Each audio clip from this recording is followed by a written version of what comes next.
추운 겨울 길거리에서 김이 모락모락 나는 호떡 하나 손에 쥐면 세상 시름이 다 녹아내리는 기분. 다들 아시죠? 이토록 우리에게 친숙하고 한국적인 간식 호떡. 그런데 만약 이 호떡이 사실은 수천 킬로미터 떨어진 페르시아, 지금의 이란에서부터 시작된 음식이라면 믿으시겠어요?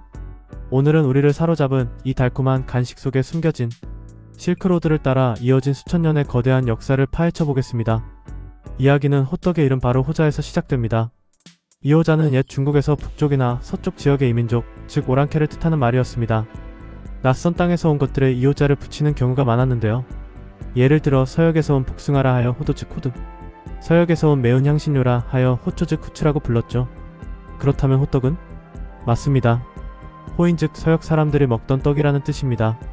이미 이름부터가 나는 이 땅에서 태어나지 않았소라고 말하고 있는 셈이죠. 그렇다면 호떡의 고향은 대체 어디일까요? 그 뿌리는 놀랍게도 고대 페르시아를 포함한 중앙아시아 지역으로 거슬러 올라갑니다. 미리 주식이었던 이 지역 사람들은 밀가루를 반죽해 화덕에 구워 먹는 납작빵을 즐겨 먹었습니다. 인도의 난이나 중동의 피타 브레드를 떠올리시면 비슷합니다. 이것이 바로 호떡의 가장 원초적인 모습, 호병의 시작이었습니다. 이 간단한 밀가루빵은 실크로드를 통해 중국으로 전파됩니다. 기원전 2세기 한나라 때부터 기록이 등장하며 당나라 시대에는 수도 장안에 호병 전문 가게가 성업할 정도로 큰 인기를 끌었다고 합니다. 심지어 절세민 양귀비도 호떡을 무척 즐겼다는 기록이 있을 정도니까요. 중국에서는 우리처럼 달콤한 소를 넣기도 하지만 고기나 채소를 넣어 한 끼 식사로 먹는 등 다양한 형태로 발전했습니다. 그렇다면 이 호병은 언제 어떻게 한반도에 들어왔을까요? 바로 우리 근현대사의 아픈 순간과 맞물려 있습니다. 1882년 이모군란이 일어나자 청나라가 군대를 파병하는데 이때 수십 명의 청나라 상인들도 함께 조선으로 들어오게 됩니다. 이들은 주로 지금의 인천인 제물포항을 통해 들어와 상업활동을 시작했죠.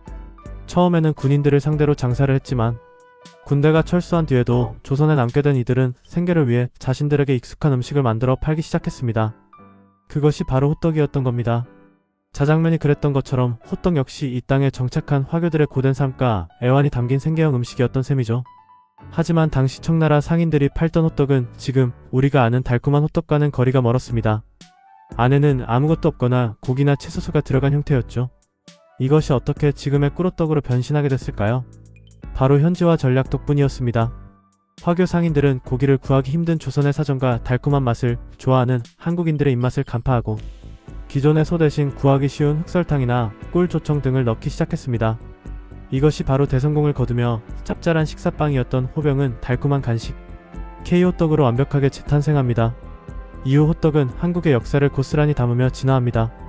한국전쟁 당시 부산으로 몰려든 피난민들은 부족한 열량을 보충하고 고소한 맛을 더하기 위해 호떡에 각종 견과류 씨앗을 넣어 먹기 시작했는데 이것이 바로 그 유명한 씨앗 호떡의 유래가 되었습니다. 그리고 최근에는 꿀과 설탕 대신 잡채를 넣은 야채 호떡, 녹차나 옥수수 가루로 반죽한 퓨전 호떡까지 등장하며 그 변신을 멈추지 않고 있죠. 정리해볼까요?